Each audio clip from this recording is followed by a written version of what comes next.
Hi, I'm Camille, and Katie was kind enough to bring me on for this episode. And I am a book author, editor-in-chief of Legendary Magazine, and I host a podcast called Creating with Camille. So you're doing a million things all at once, all the time. Okay, I'm just following your lead, so.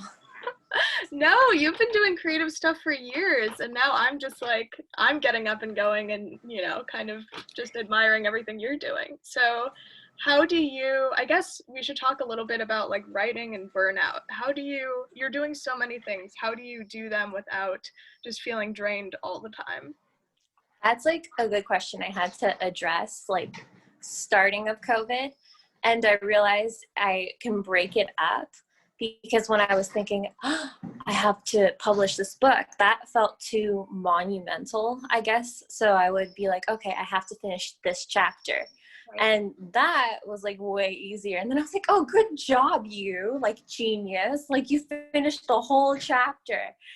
And then like I built on. Then this year, in total, I've written 7 books and I've published 6 this year. So how do you do it? Do you keep a schedule? Yeah. I mean, you must keep a schedule. You must like plan this stuff out. No? What?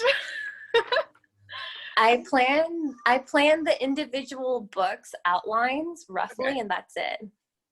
So when does inspiration strike you? Yeah. Like how do you, when you're like, oh, I think I want to write a book about this, like. I would say usually like when I'm not thinking about it, if that makes any sense. So I give myself time where I don't actually think about work. So I'm like, okay, well, today's job is to go to the beach and read. And I bring a notebook. And usually this job is when I come back with 5 different chapters, 2 different book ideas, like a whole podcast comes out. And it's because I go with the intention of not doing anything, but just letting myself wander. And I think that's like super healthy for creative people, just to allow yourself to like have that time to just think, like spitball ideas, go for it. Why not? I feel the same way. Like when I get my ideas for writing or for whatever, like it's because I drive around Los Angeles for at least an hour every day to get out of the house. And that's so helpful because like the anxious part of my brain is wrapped up doing the driving, and then the rest of my brain can just flow. And I'm like, I'm not checking my phone. I'm not doing anything else. I'm just like, okay, let the ideas for these chapters or these characters just come to me. I love that. Well, because you're so creative. You're like one of those people who have like both sides of the brain, and I'm so jealous. Like I've heard wonders of what that's like. Oh my God, you absolutely do too. You do everything. You have a very analytical mind, and like a lot of like in your previous lives, like some of the jobs you took, I know they were a lot more like organized and detail stuff, and now you're just doing free flowing writing like all the time, and that's so impressive to me. So what advice do you have to give for people who want to kind of follow in your footsteps and be able to do kind of everything at once? Like what helps you other than beach days? I know it sounds simple. For me, my first step is don't get overwhelmed, which is such a stupid step because obviously sometimes you just can't win. Right. And some days are just the days you feel bad. But because I had a kidney stone this month and a massive kidney infection, and I felt like, it's going to throw off my writing schedule. The first step was like, it's when we figure out what's wrong, then we'll move forward, and right. Like, it's fine. And like putting it all into the perspective of like, I want this, so it will happen. And like, that's like always the first goal, is like understanding you're a strong, capable woman. Mm-hmm. And like you can manifest this by just working and putting the building blocks out there. Like I'm not sitting in bed like at night thinking I want this, and then it magically happened. It's like, right. I want this, and like I'm putting out the work. I'm like interacting with other intelligent women. So like it gets there through that effort. But like sometimes you can't think each step is too small, because that's just not the truth. Like eventually you'll get there. And like it took me for a while to figure out my first book, like what I need to do to get it published. now, because I understand how to do it, it's like clockwork. Right. But that was not how the first one went. The first one was impossible.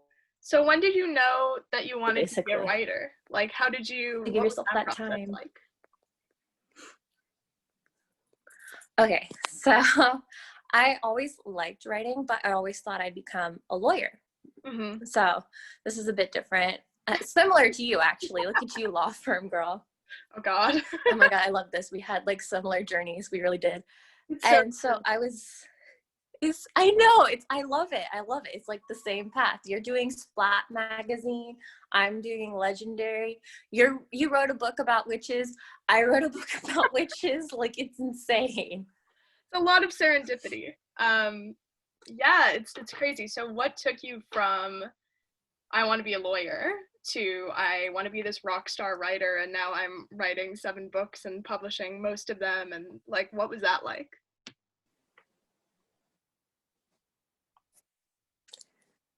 I think the first change was that I realized I didn't want to work for anyone else.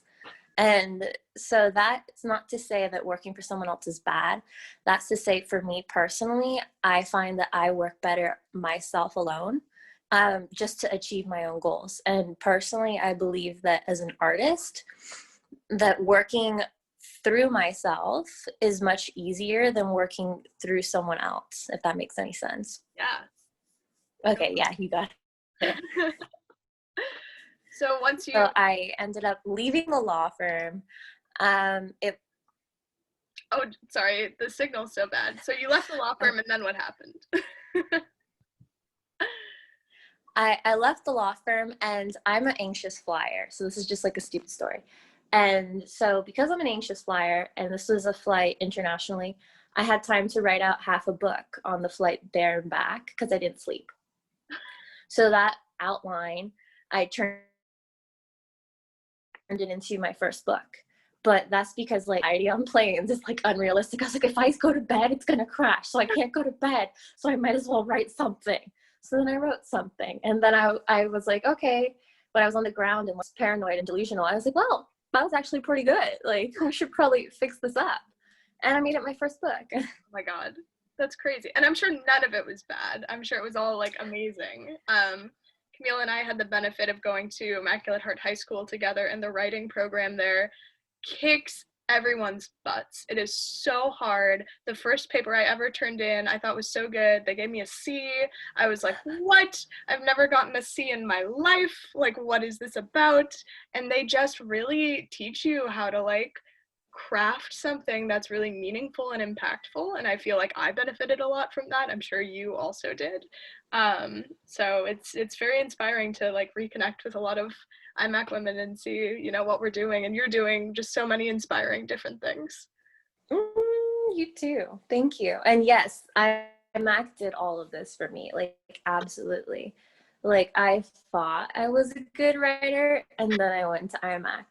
And then I went to university, and I was like, oh, you guys didn't go to IMAC. Like, it's just night and day. It's so true. Yeah, you too.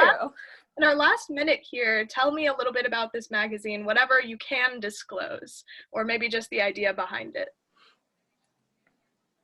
Of course. So Legendary Magazine LA, it's a pun. It's all about Los Angeles. And I want it to be arts, culture, and empathy. So ACE content, because I feel like when you have a bigger city, it's so easy to lose that empathy for your neighbor because you might not know them. And I feel like if you get introduced to your neighbor, you might feel more in tune with helping them and helping yourself get through the day. Oh my God, that's like so up my alley, like the ethics and the art stuff. That's, and especially for, like you said, like LA is huge. LA is really just a bunch of smaller cities like stuck together. And that feels, especially right now during COVID, we need something that's really human and really caring. So I'm excited to read more and learn more about everything you're doing. Oh, thank you. And what about Splat?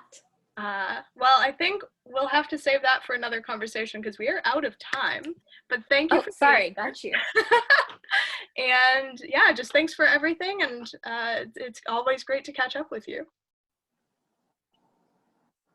Thank you for having me.